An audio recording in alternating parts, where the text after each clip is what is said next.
హిమాలయాల మధ్యలో మన భారతదేశానికి గర్వకారణమైన నందాదేవి పర్వతం మీద ఒక అణుబాంబు లాంటి పరికరం ఉన్న విషయం మీకు తెలుసా? మన భారతదేశం ఇటు పాకిస్తాన్ తోటి చైనా తోటి కలిపి యుద్ధం చేస్తే ఎంత విధ్వంసం వస్తుందో అంత విధ్వంసం కలిగించే పరికరం హిమాలయాల్లో దాగున్న విషయం మీకు తెలుసా? ఈ ఒక్క పరికరం తోటి గంగా నది భవిష్యత్తునే మార్చేయచ్చని మీకు తెలుసా? ఇది American CIA, Indian intelligence bureau రెండు కలిపి సంయుక్తంగా చేసిన ఒక ఫెయిల్యూర్ ప్రాజెక్ట్ అని మీకు తెలుసా? క్షీరసాగర మదనంలో ఫస్ట్ గరళం వస్తుంది. ఆ గరళాన్ని మహాశివుడు తన గొంతులో దాచిపెట్టుకుంటాడు. అదే విధంగా పార్వతీమాత రూపమైన నందాదేవి ఈ ప్లూటోనియం డివైజ్ ని తన కడుపులో దాచిపెట్టుకొని గంగా నదిని రక్షిస్తున్న విషయం మీకు తెలుసా? ఈ వీడియోలో ప్రతి క్షణం చాలా ఇంట్రెస్టింగ్ గా ఉండబోతుంది. ఈ వీడియోని ఎక్కడ కూడా స్కిప్ చేయకుండా లాస్ట్ వరకు చూడండి. మీకు గనుక ఈ వీడియో నచ్చితే ఒక చిన్న లైక్ కొట్టి మా లాంటి ఛానల్ ని సపోర్ట్ చేయండి. రెండవ ప్రపంచ యుద్ధం తర్వాత ప్రపంచ దేశాల మధ్యలో ఆధిపత్య పోరు అనేది స్టార్ట్ అయింది. అంటే ఒక దేశం ఇంకొక దేశాన్ని దొంగ దెబ్బతీయడం, వెన్నుపోటు పొడవడం, బూడుబుటాన్ని చేయడం అనేది స్టార్ట్ అయింది. దీన్నే కోల్డ్ వార్ అంటారు. యుఎస్ కి ఉన్న యుఎస్ఎస్ఆర్ మధ్యలో కోల్డ్ వార్ జరిగే టైంలో ఈ చైనా యుఎస్ఎస్ఆర్ సైడ్ తీసుకున్నది. కానీ 1960వ సంవత్సరం వచ్చే వరకు యుఎస్ఎస్ఆర్ కి ఉన్న చైనాకి మధ్యలో క్లాషెస్ వచ్చి చైనా అనేది సపరేట్ అయిపోయింది. 1962వ సంవత్సరంలో చైనాకి భారతదేశానికి జరిగిన యుద్ధంలో మన భారతదేశాన్ని చిత్తుగా ఓడించింది చైనా. 1964వ సంవత్సరంలో చైనాలో ఉన్న జిన్జియాంగ్ అనే ప్రోవియన్స్ లో లూప్నూర్ అనే న్యూక్లియర్ టెస్టింగ్ సైట్ ఉన్నది. ఈ న్యూక్లియర్ టెస్టింగ్ సైట్ లో చైనా ఫస్ట్ అటెంప్ట్ లోనే న్యూక్లియర్ టెస్ట్ పాస్ అయింది. వీళ్ళు ఏం చేసిందంటే fusion based plutonium grade weapon వాడిల్లు. ఈ ఎక్స్ప్లోజన్ లో 22 కిలోటన్స్ ఎనర్జీ అనేది ప్రొడ్యూస్ అయింది. చైనా వచ్చేసి ఒక న్యూక్లియర్ స్టేట్ కు ఉద్భవించింది. ఇంకేమున్నది, అమెరికా కళ్ళు చైనా మీద పడ్డాయి, అమెరికా కళ్ళు చిటుకుమన్నాయి. అమెరికాకి చైనా లోపల ఏం జరుగుతా ఉంది, చైనా దగ్గర ఏం టెక్నాలజీ ఉంది, చైనా దగ్గర ఏం వెపన్స్ ఉన్నాయని తెలుసుకోవాలన్న ఒక కుతూహలం పెరిగింది. కానీ అమెరికా దగ్గర చాలా లిమిటెడ్ ఆప్షన్స్ ఉన్నాయి. ఎందుకంటే అప్పుడు శాటిలైట్ టెక్నాలజీ సరిగ్గా లేదు. ఫోన్ ఎవరినైనా స్పైని లోపల పంపించి ఇన్ఫర్మేషన్ తీసుకుందామంటే అది చాలా రిస్క్. అమెరికా దగ్గర ఉన్నది ఒకటే ఒక ఆప్షన్, చైనా నైబరింగ్ కంట్రీస్లో ఎక్కడైనా ఏదైనా ఒక స్పైయింగ్ డివైస్ పెట్టి చైనా చేసే యాక్టివిటీస్ అన్నిటిని గమనిద్దామని ఒక నిర్ణయం తీసుకుంది. వినాశకాలే విపరీత బుద్ధి అంటారు కదా, ఈ ఆలోచన పర్యవసానమే America CIA, India intelligence bureau joint Nanda Devi secret operation. ఒకవైపు చైనా మీద నిఘా పెట్టాలని అమెరికా, మరోవైపు 1962వ సంవత్సరంలో చైనా చేతులు మన భారతదేశం ఓడిపోయింది. పైగా అది న్యూక్లియర్ స్టేట్, ఎప్పటికైనా మనకు రిస్క్ అని చెప్పేసి మన భారతదేశం అమెరికాతోటి చేతులు కలిపింది. అమెరికాకు సంబంధించిన సంస్థ సిఐఏ, భారతదేశానికి సంబంధించిన సంస్థ ఐబీ ఇంటెలిజెన్స్ బ్యూరో. ఈ రెండు సంస్థలు రహస్యంగా సమావేశమైనాయి. చాలా సీక్రెట్ మెయింటైన్ చేసిన, ఏ విషయం కూడా బయటికి రాకుండా చాలా గోప్యత మెయింటైన్ చేసింది. ఆ టైంలో మన భారతదేశ ప్రధాని లాల్ బహదూర్ శాస్త్రి. ఆపరేషన్ నందాదేవి. అమెరికా దగ్గర స్నాప్ అని ఒక డివైస్ ఉంది, systems for nuclear auxiliary power. దీంట్లో ఒక ట్రాన్స్మిటర్ ఉంటుంది, ఒక యాంటీనా ఉంటుంది. ఈ ట్రాన్స్మిటర్ ఏం చేస్తుందంటే చైనా లోపల ఏమేం జరుగుతుంది, చైనా ఏమేమి యాక్టివిటీస్ చేస్తుంది, చైనా లోపల ఏం మాట్లాడుకుంటారు, అక్కడ ఏమైనా రేడియో యాక్టివిటీ ఏమైనా జరుగుతుందన్న ఇన్ఫర్మేషన్ మొత్తం తీసుకొని అమెరికాకు ట్రాన్స్ఫర్ చేస్తుంది. అమెరికాలో వాళ్ళు కూర్చొని రేడియోలో వీళ్ళు ఏం మాట్లాడుకుంటున్న విషయం ఆడ హ్యాపీగా వినొచ్చు అన్నమాట. అయితే ఇక్కడ ఉన్న ఛాలెంజ్ ఏంటంటే ఈ డివైస్ని ఎక్కడ పడితే అక్కడ పెడితే పనిచేయదు. మీకు దూరదర్శన్ యాంటీనా గురించి ఐడియా ఉండే ఉంటుంది. గాలి వచ్చినా కోతి వచ్చినా యాంటీనా కదిలేది, కదిలితే కింద టీవీలో బొమ్మ రాకపోయేది, మళ్ళీ డాబా మీద పోయి యాంటీనా సెట్ చేయాల్సి వచ్చేది.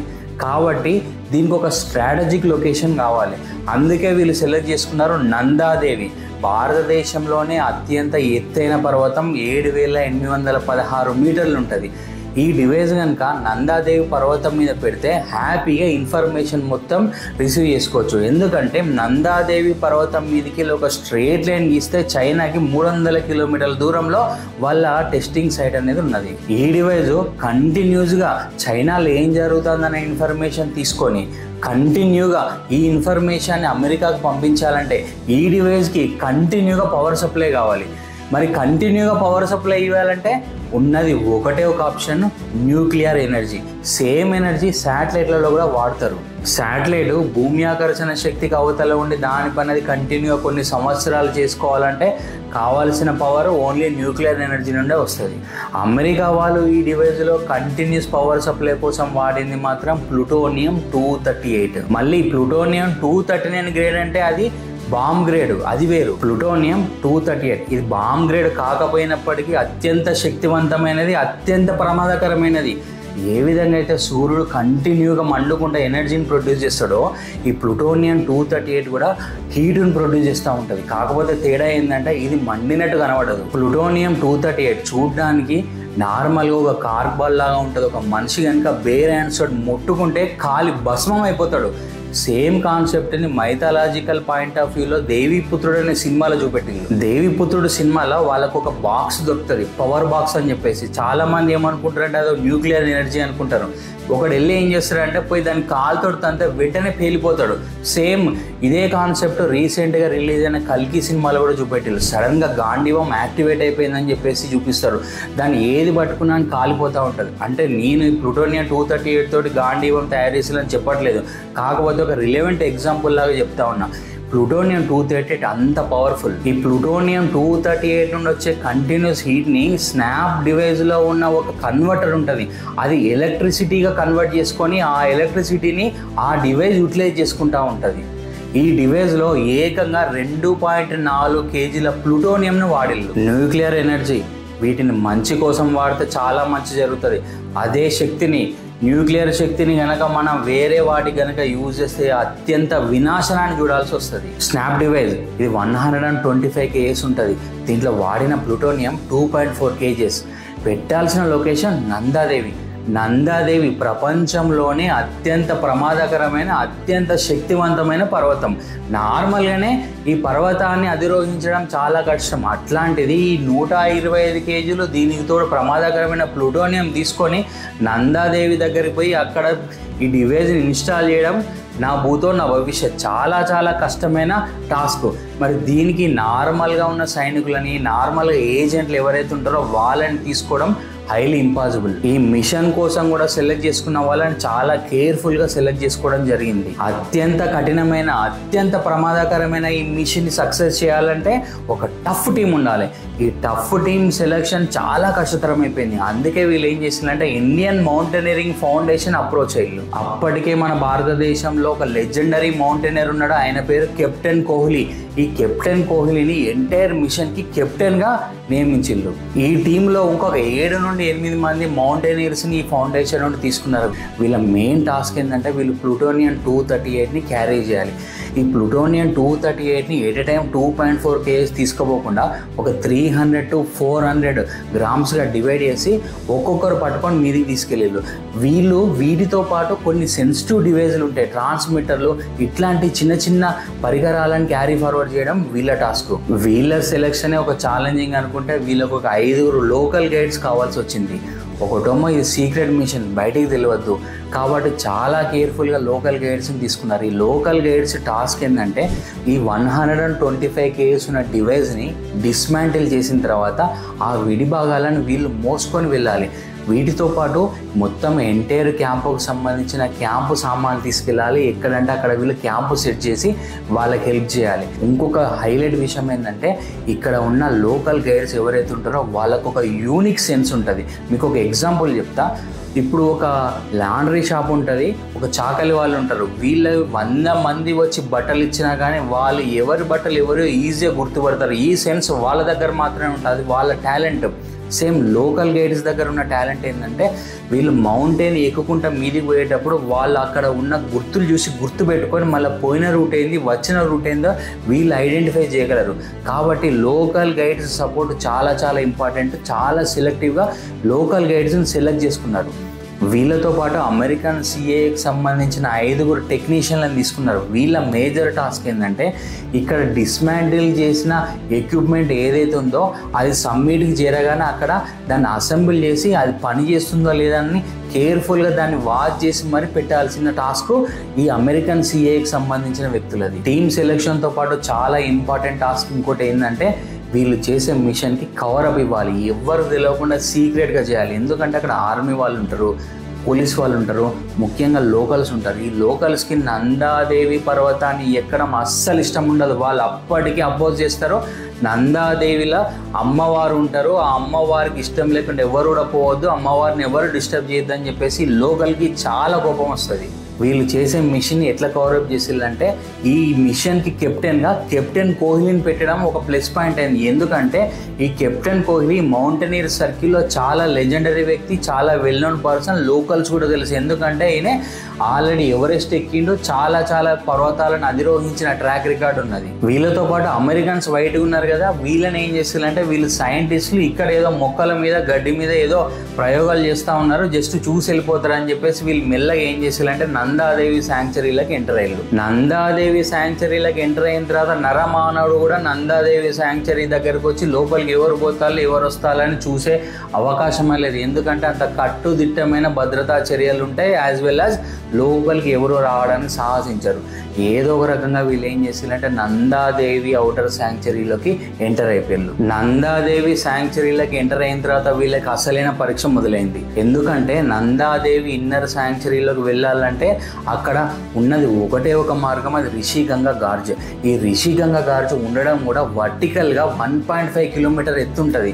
ఈ 1.5 కిలోమీటర్ల ఎత్తు 125 కేజీల డివైజు, దీంతో పాటు వీళ్ళ సామాన్లన్నీ తీసుకొని మీదికి ఎక్కడం చాలా చాలా కష్టమైన పని. ఏదో ఒక రకంగా వీళ్ళు మీదికి ఎక్కడం జరిగింది. నందాదేవి ఇన్నర్ శాంక్చరీలోకి ఎంటర్ అయిపోయారు. నందాదేవి ఇన్నర్ శాంక్చరీకి చేరుకున్న తర్వాత వీళ్ళ ట్రెక్ను 3 పార్ట్స్గా డివైడ్ చేసుకున్నారు. ఫస్ట్ పార్ట్ వచ్చేసి నందాదేవి బేస్ క్యాంప్కి చేరుకోవాలి. నందాదేవి బేస్ క్యాంప్ నుండి నందాదేవి అడ్వాన్స్డ్ ఆల్టిట్యూడ్ పొజిషన్కి రీచ్ కావాలి. అడ్వాన్స్డ్ ఆల్టిట్యూడ్ పొజిషన్ నందాదేవిని సబ్మిట్ చేయాలి. 3 పార్ట్స్గా డివైడ్ చేసుకున్న తర్వాత ఫస్ట్ పార్ట్ చాలా ఈజీగానే అయిపోయింది. కానీ ప్రాబ్లం అంతా ఎక్కడ క్రియేట్ అయిందంటే second part. Nanda Devi advanced high altitude పొజిషన్కి చేరుకున్న తర్వాత అకస్మాత్తుగా వెదర్ చేంజ్ అయిపోయింది. భారీ మంచు తుఫాన్ వచ్చింది, భారీ ఈదురుగాలులు, జీరో విజిబిలిటీ. అక్కడ ఎటువంటి పొజిషన్ ఏర్పడ్డది అంటే ఇంకొక క్షణం కనుక అక్కడ ఉంటే ప్రాణాలు పోయే పరిస్థితి ఏర్పడ్డది. టీంలో ఉన్న వాళ్ళందరి మైండ్లో ఒకటే ఒక ప్రశ్న, ప్రాణాలు కాపాడుకోవాలా, మిషన్ని సక్సెస్ చేయాలా. కెప్టెన్ కోహ్లీ సభ్యులతో మాట్లాడకుండా ఎటువంటి డిసిషన్ తీసుకునే పరిస్థితి లేదు. ఆ డిస్కషన్లో సభ్యులలో ఎవరో ఒకరు అనే ఉంటారు, మనం సీక్రెట్ మిషన్ మీద వచ్చినాం, మన కుటుంబానికి కూడా తెలియదు మనం ఇక్కడ నందాదేవి పర్వతం దగ్గరకు వచ్చినామని.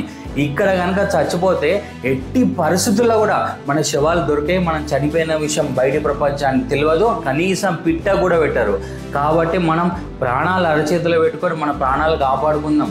ఇదొక నిర్ణయం. అయితే రెండవ నిర్ణయం ఏంటంటే 125 కిలోలు ప్రాణాలు పణంగా పెట్టి అంతా మీదికి తీసుకొచ్చిన దీన్ని మళ్ళీ తీసుకుపోయే పరిస్థితి లేదు. కాబట్టి ఇక్కడనే ఏదైనా సేఫ్ ప్లేస్లో పెట్టేసి వెళ్దామని డిస్కషన్ జరిగింది. సో ఏం చేసిందంటే వీళ్ళు అక్కడనే ఇది డిస్మాండిల్ చేసిన ఎక్విప్మెంట్ని, అసెంబుల్ చేసిన ఎక్విప్మెంట్ కాదు, యాక్షన్ ప్లాన్ ప్రకారం సబ్మిట్ అయిన తర్వాత అక్కడ అసెంబుల్ చేసి పెట్టాలి.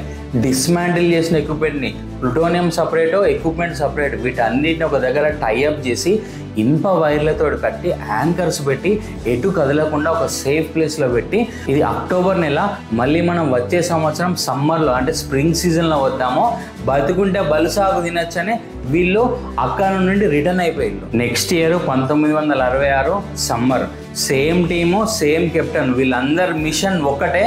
ఏ విధంగానైనా ఆ డివైజ్ని కలెక్ట్ చేసుకోవాలి, నందాదేవి పర్వతాన్ని అధిరోహించాలి, అక్కడ డివైజ్ని ఎస్టాబ్లిష్ చేయాలి, అసెంబుల్ చేయాలి, మిషన్ని సక్సెస్ చేయాలి, గట్టిగా పార్టీ చేసుకోవాలి. అదే ఎజెండాతోటి మొత్తం టీం క్లియర్గా వెళ్ళింది. వెళ్ళిన తర్వాత వీళ్ళకు ఒక షాకింగ్ విషయం ఏంటంటే తీరా అక్కడ పోయి చూస్తే అక్కడ డివైజ్ లేదు, యాంకర్స్ లేవు, ఇనుప వైర్లు లేవు, అసలు అక్కడ ఏమీ లేవు. మొత్తం వెతికి మళ్ళీ కిందికి వచ్చి చెప్పిన విషయం ఏంటంటే we don't know, just like that everything vanished. తర్వాత మళ్ళీ 1967 సంవత్సరంలో మళ్ళీ జాయింట్ సెర్చ్ ఆపరేషన్ చేసిలో, అప్పుడు రిజల్ట్స్ 0. ఈసారి చాలా ఘోరమైన పరిస్థితి. ఈ టీం అంతా అక్కడికి వెళ్ళి చూస్తే అక్కడ డివైస్ పెట్టిన ప్లేసే లేదు, అక్కడ వేరే ప్లేస్ కనిపిస్తూ ఉన్నది. వీళ్ళందరూ మెటల్ డిటెక్టర్స్ తోటి, రేడియో యాక్టివ్ సెన్సార్స్ తోటి ఎంత సెర్చ్ చేసినా అక్కడ జాడ ఆనవాళ్ళు ఏమీ కనిపించలేదు. మళ్ళీ సెర్చ్ అటెంప్ట్ అనేది ఫెయిల్ అయిపోయింది. మళ్ళీ 1968, 1969లో కూడా సెర్చ్ అటెంప్ట్ చేసినా కానీ ఎటువంటి ఆనవాళ్ళు దొరకలేదు, ఎటువంటి ఆచూకీ లభించలేదు. లాస్ట్కి ఏం చేసేది లేక 1982 సంవత్సరంలో నందాదేవి ఇన్నర్ శాంక్చరీలకి ఎవరిని ఎంటర్ కానియకుండా బ్యాన్ చేసేది. ఎందుకంటే లోపల చాలా ప్రమాదకరమైన ప్లూటోనియం 238 ఉంది. అది ఒక పరికరంలో అసెంబుల్ చేయకుండా ఉంది. వీళ్ళు చెప్పిన అఫీషియల్ రీజన్ ఏంటంటే అక్కడ టూరిస్టుల తాకిడి ఎక్కువ కావడం వల్ల అక్కడ ఉన్న పర్యావరణం డిస్టర్బ్ అవుతుంది కాబట్టి లోపలికి ఎవరిని అనుమతించకుండా మేము బ్యాన్ చేసినామని చెప్పిండు. 1988వ సంవత్సరంలో యునెస్కో నందాదేవిని వరల్డ్ హెరిటేజ్ సైట్గా గుర్తించి అక్కడికి పర్మనెంట్గా ప్రపంచంలో ఎవరు కూడా పోకుండా కంప్లీట్గా బ్యాన్ చేసేసింది. మన భారతదేశంలో సామాన్యులకు తెలియకుండా కాలగర్భంలో కలిసిపోయిన చాలా రహస్యాలు ఉన్నాయి. ఒక దేశం మరొక దేశంతో జాయింట్ సీక్రెట్ ఆపరేషన్ చేస్తుంది అంటే ఆ విషయం ఆ దేశ ప్రధానికి తెలియకుండా ఉంటుందా? మన దేశంలో నందాదేవి ఆపరేషన్ జరిగినప్పుడు ప్రధానమంత్రిగా ఉన్నది శ్రీ లాల్ బహదూర్ శాస్త్రి గారు. మరి దీన్ని ఏ కోణంలో చూడాలో అర్థం కాని పరిస్థితి. ఎందుకంటే నందాదేవి మిషన్ జరిగింది 1965 అక్టోబర్ నెలలో. 1966 జనవరి 11వ తారీఖు మన భారతదేశ ప్రధానమంత్రి శ్రీ కీర్తిశేషులు గౌరవనీయులైన లాల్ బహదూర్ శాస్త్రి గారు తాష్కెంట్ ఒప్పందానికి టర్కీకి పోయి అక్కడ అకాల మరణం చెందిలో అనుమానాస్పదంగా చనిపోవడం జరిగింది. ఇంతవరకు అదొక మిస్టరీగానే ఉండిపోయింది. అమెరికాకు సంబంధించిన ఒక న్యూక్లియర్ డివైజ్ని మన భారతదేశంలో పెడుతున్నారంటే మన భారతదేశానికి సంబంధించిన ఫాదర్ ఆఫ్ న్యూక్లియర్ ప్రోగ్రామ్ అయిన డాక్టర్ హోమీ బాబా గారికి తెలియకుండా ఉంటుందా? లాల్ బహదూర్ శాస్త్రి గారు అకాల మరణం చెందిన కొన్ని రోజులకే, అంటే జనవరి 11వ తారీఖు లాల్ బహదూర్ శాస్త్రి గారు చనిపోతే అదే నెలలో జనవరి 24వ తారీఖు మన ది గ్రేట్ హోమీ బాబా గారు అనూహ్యంగా అకస్మాత్తుగా ఒక ఫ్లైట్ యాక్సిడెంట్లో చనిపోయిండు. ఇది కోఇన్సిడెంటా లేకపోతే ఏదైనా కుట్రనా? ఇది పెద్ద మిస్టరీగా మిగిలిపోయింది ఇప్పటి వరకు. 1970 వరకు ఇటు సిఐఏ ఇటు ఐబీ తేలుగుట్టిన దొంగల్లాగా ఈ ఇన్ఫర్మేషన్ బయటికి రానియలేదు. ఇది కోల్డ్ వార్ ఫైల్స్ అని చెప్పేసి కేసు క్లోజ్ చేసేసిళ్ళు. కానీ 1970లో యుఎస్ఏలో ఉన్న మౌంటనీర్ సర్కిల్లో గాసిప్స్ అనేటివి మెల్లగా స్టార్ట్ అయినాయి. ప్లూటోనియం 238 మిస్సింగ్ అనేది ఇంటర్నేషనల్ పరంగా ఎన్విరాన్మెంటల్ స్కాండల్. ఇది 1978వ సంవత్సరంలో హోవర్డ్ అనే ఒక ఇన్వెస్టిగేటివ్ జర్నలిస్టు సిఐఏ చేసిన సీక్రెట్ ఆపరేషన్ గురించి మొత్తం ఇన్వెస్టిగేషన్ చేసి కంప్లీట్ డీటెయిల్స్ తీసుకొని అవుట్ సైడ్ మ్యాగజైన్ అనే ఒక పత్రికలో పబ్లిష్ చేసిండు. ఆ విధంగా ప్రపంచానికి మొత్తం ఒక సీక్రెట్ మిషన్ అనేది తెలిసిపోయింది. ఈ సీక్రెట్ మిషన్ అనేది అమెరికా నుండి బయటికి రివీల్ అయిన తర్వాతనే 1980వ సంవత్సరంలో మన కెప్టెన్ కోహ్లీ ఆయన మనోగతాన్ని ఆయన మనోభావాలను బయట పబ్లిక్ తోటి పంచుకున్నాడు. మరి మిస్ అయిన అసెంబుల్ చేయని ప్లూటోనియం 238 వల్ల ఏం ప్రమాదం జరుగుతుంది? దానివల్ల మన భారతదేశానికి ఎంత నష్టం, ఎన్ని లక్షల మంది ప్రాణాలు కోల్పోతారో నేను పూర్తి సైంటిఫిక్ ఎక్స్ప్లెనేషన్ తోటి వచ్చే వీడియోలో కలుస్తాను. మీరు ఇక్కడ దాకా నా వీడియో చూసినందుకు నా హార్ట్ఫుల్ థ్యాంక్స్ అండి. నేను మీ హరీష్ కోటాని సైనింగ్ ఆఫ్.